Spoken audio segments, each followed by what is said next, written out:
इसे हम दोनों तरीके से कर सकते हैं। जब दाहिना पाँव ऊपर होता है तो दाहिना हाथ ऊपर जाएगा और जब बायां पाँव ऊपर होगा तो बायां हाथ ऊपर जाएगा।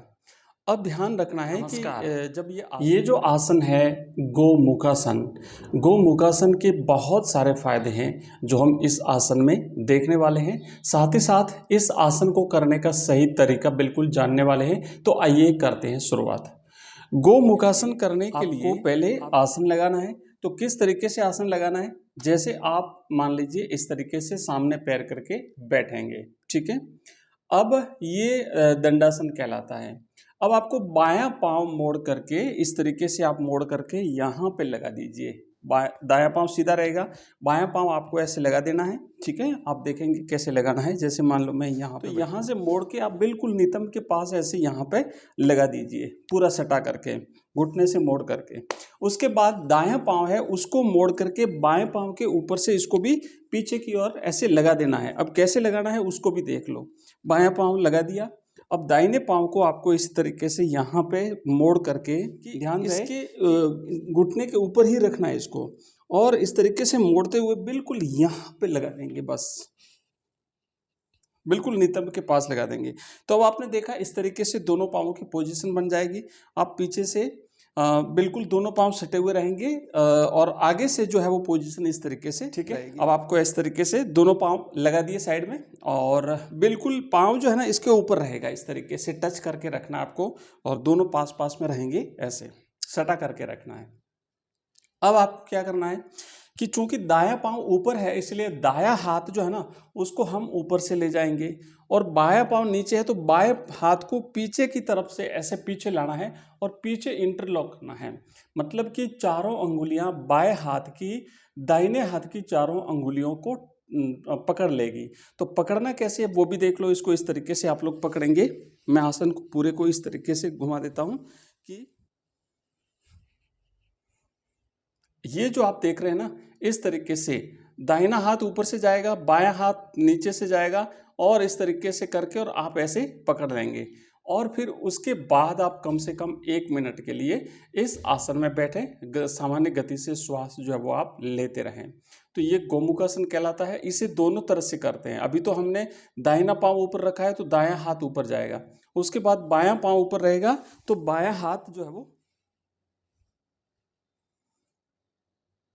इसे हम दोनों तरीके से कर सकते हैं। जब दाहिना पांव ऊपर होता है तो दाहिना हाथ ऊपर जाएगा, और जब बायां पांव ऊपर होगा तो बायां हाथ ऊपर जाएगा। अब ध्यान रखना है कि जब ये आसन करें तो खाली पेट होना चाहिए। भोजन करके कभी भी आप इस आसन को नहीं करें, इस बात का विशेष ध्यान देना है। और करते समय कमर आपकी बिल्कुल सीधी होनी चाहिए, और गर्दन आपकी बिल्कुल सीधी होनी चाहिए, आंखें आपकी खुली रहेगी, हाथ बिल्कुल कान की सीध में होते हुए इस तरीके से पीछे जाएगा। इस आसन के बहुत सारे फायदे हैं, जैसे कि अपच है किसी को, है नहीं, भोजन नहीं पचता है, या फिर किसी को जिनको डायबिटीज़ है उनके लिए भी ये आसन बहुत फ़ायदेमंद है। और सबसे महत्वपूर्ण फ़ायदा तो ये होता है कि हमारे गुर्दे की जो अशुद्धियाँ होती है वो बाहर निकलती है इस गोमुखासन से। इस आसन को गोमुखासन कहते हैं। इससे हमारी जैसे कमर है मजबूत बनती है, हमारे फेफड़े मजबूत बनते हैं, हमारा वक्ष जो है मजबूत बनता है, और कंधे, भुजाएं, कलाइयाँ, सबका अभ्यास होता है। ये आसन बहुत ही लाभदायक है। प्रतिदिन इन विभिन्न आसनों को करने से हम स्वस्थ जीवन का आनंद ले पाते हैं, प्राकृतिक रूप से हम स्वस्थ रह पाते हैं। कभी आपको बीमारियां नहीं घेरेगी, स्वस्थ रहेंगे, शरीर आपका सुडौल बनेगा, मन मस्तिष्क जो है वो तनाव से रहित रहेगा, और आप एक आरामदायक एक सामान्य जिंदगी जी पाएंगे।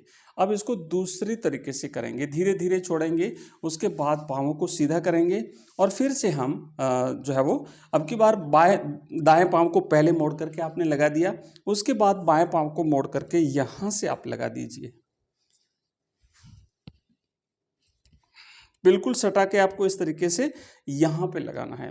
अब आप देख पा रहे हैं बायां पाँव ऊपर है तो बाएं हाथ को हम ऊपर से ले जाएंगे, और दाहिना पाँव नीचे है तो दाहिने हाथ को पीछे से ले जाएंगे, और उसी तरीके से हम इंटरलॉक कर लेंगे, और कोशिश करेंगे कि हम 1 मिनट तक इस आसन में रहने का अभ्यास करें।